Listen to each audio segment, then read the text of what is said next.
స్వతంత్ర భక్తి ప్రేక్షకులకు నమస్కారం. కార్తీకం శివకేశవం కార్యక్రమానికి స్వాగతం. శివాయ విష్ణు రూపాయ శివరూపాయ విష్ణువే శివశ్చ హృదయం విష్ణు విష్ణశ్చ హృదయం శివ. సో ఈరోజు శివలింగం అంటే ఏమిటి, అసలు దాని గురించి చెప్పుకుందాం. లింగం అంటే ఈ సృష్టిలో పరమాత్మను గురించి చెప్పేది దేనినైనా లింగం అనే అంటారు. శివుడి గురించి చెప్తే దాన్ని శివలింగం, అదే విష్ణువు గురించి చెప్తే దాన్ని సాలగ్రామం అంటారు.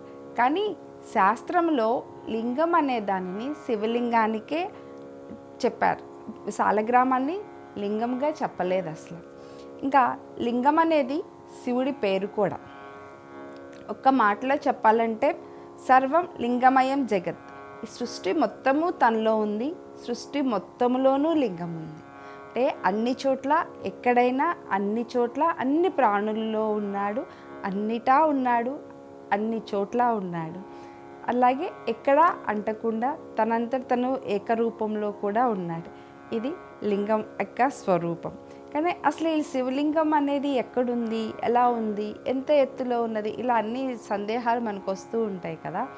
ఆ శివలింగం, అసలు లింగం అనేది దానికి ఒక పరిమితి అనేది లేదు. మనం చూడలేనటువంటి పాతాళ లోకం నుంచి మనం అందుకోలేనటువంటి ఆకాశం లోకంలో, అంటే మనకి కనిపిస్తున్న ఆకాశం ఒక్కటే కదా, దానిలో ఇంకా చాలా లోకాలు ఉన్నాయన్నమాట.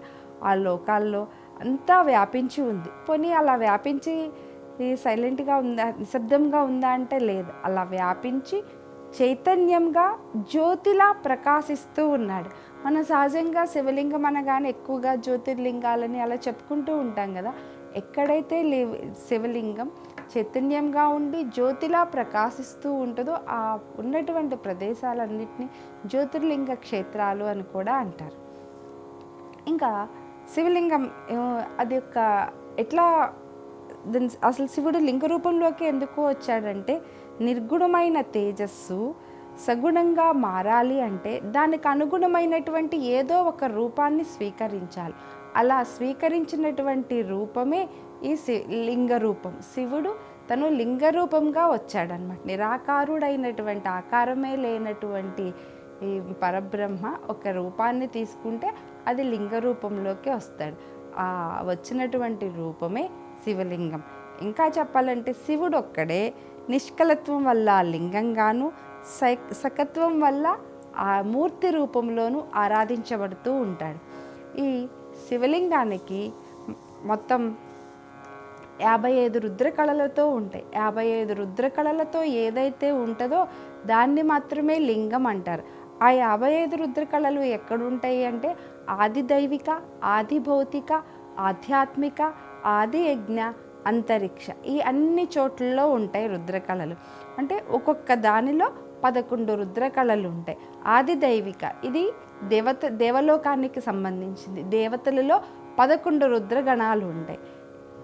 అలాగే ఆది భౌతిక ఇది మన సృష్టికి, జగత్తుకి సంబంధించింది. మన కంటికి కనిపించని ఈ జగత్తులో, ప్రకృతిలో 11 రుద్రశక్తులు ఉంటాయి. ఆ రుద్రశక్తుల ద్వారానే ఈ సృష్టి అంతా నడుస్తూ ఉంటుంది. మళ్ళా ఆధ్యాత్మిక ఇది మానవ శరీరానికి సంబంధించినటువంటి, మన శరీరంలో కూడా 11 రుద్రశక్తులు ఉన్నాయి.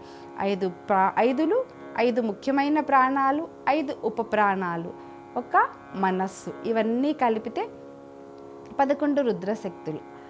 దీని తర్వాత ఆది యజ్ఞ, యజ్ఞంలో కూడా 11 రకాలైనటువంటి యజ్ఞశక్తులు ఉన్నాయి. తర్వాతది అంతరిక్షం, మనకి కనిపిస్తున్నటువంటి అంతరిక్షం కాకుండా ఆ అంతరిక్షం, ఇంకొక అంతరిక్షం ఉంది. అందులో జ్యోతిర్మండల రూపంలో 11 రుద్రకళలు ఉండి ఆ అంతరిక్షం మొత్తం వ్యాపించి ఉంటాయి. కానీ ఇవన్నీ ఒకే చోట లేవు కదండి. ఒకటి దేవలోకంలో, ఒకటి ప్రకృతిలో, ఒకటి మన శరీరంలో, ఇంకొకటేమో యజ్ఞ రూపంలో, ఇంకోటి అంతరిక్షంలో. ఇన్ని రకాలుగా వేరు వేరు చోట్లలో ఈ 11 శక్తులుగా వ్యాపించి ఉన్నాయి. ఎక్కడైతే ఈ 5 గణాలు కలుస్తాయో, ఈ 55 గణాలు కలిసి ఉంటాయో దానినే శివలింగం అంటారు. ఈ 55 రుద్రగణాలు కలిసి ఎక్కడైతే ఉంటాయో దానిని శివలింగం అని చెప్తారన్నమాట. ఇంకా లింగం ఏర్పడటానికి, శివలింగం ఏర్పడటానికి ప్రకృతి ఆధారం. ప్రకృతి శివుని యొక్క శక్తి స్వరూపం. ఆ శివశక్తి స్వరూపమే శివలింగంగా ఏర్పడింది. శివుని యొక్క లోకోత్తర శక్తే పార్వతీ అమ్మవారు. అర్ధనారీశ్వర తత్వం మనకి ఇక్కడ కూడా కనిపిస్తూ ఉంటుంది. ఆయన యొక్క లోకోత్తర శక్తి ఆకాశం. ఆకాశం లింగం అయితే భూమి లింగానికి పానుపట్ట. మిగతా లింగంలో ఉన్నటువంటి శక్తులన్నీ ఏంటంటే 14 లోకాలు ఆ లింగంలోనే అంతర్లీనంగా ఉండిపోయాయి. ఇది శివలింగం అంటే. ఇంకా మనం శివుడి గురించి ఏం చెప్తున్నా కానీ ముందుగా ఓంకారమే చెప్తూ ఉంటాం. సహజంగా ఏ భగవంతుడికైనా ఓంకారమే చెప్తూ ముందు ఓంతోనే మొదలు పెడతాం. కానీ అసలు అక్షరాలన్నీ వచ్చినవి కూడా శివుని నుంచే వచ్చినాయి. ఒక భాష, అక్షరాలు ఇవన్నీ పుట్టింది శివుడి నుంచే. అవన్నీ కూడా ఓంకారం నుంచే వచ్చినాయి. ఆ ఊ మాల రూపమే ఓంకారం. ఈ ఓంకార రూపమే శివలింగం. ఇంకా ఈ శివలింగానికి ఋగ్వేదం ముఖంగా ఉంటుంది, సామవేదం నాలుక, యజుర్వేదం కంఠం, అథర్వణ వేదం హృదయం. సో ఒక్క శివలింగంలో ఇవన్నీ ఉన్నాయి. అంతేకాకుండా ఈ ప్రకృతిలో కూడా మనకి శివుడు కనిపిస్తూ ఉంటాడు. ఒక్కొక్క దానిలో ఒక్కొక్క రూపంలో శివుడు ఉన్నాడు. మరలా రేపు మరికొన్ని జ్యోతిర్లింగ క్షేత్రాలతో కలుసుకుందాం. సెలవు. స్వతంత్ర భక్తి యూట్యూబ్ ఛానల్ ని సపోర్ట్ చేయండి. మీకు ఈ వీడియో నచ్చితే లైక్ చేయండి, మీ స్నేహితులకు శ్రేయాభిలాషులకు షేర్ చేయండి, మీ అభిప్రాయాలను కామెంట్ చేయండి. సబ్స్క్రైబ్ చేయడం మాత్రం మర్చిపోకండి. స్వతంత్ర భక్తి YouTube channel. Please like, share and subscribe.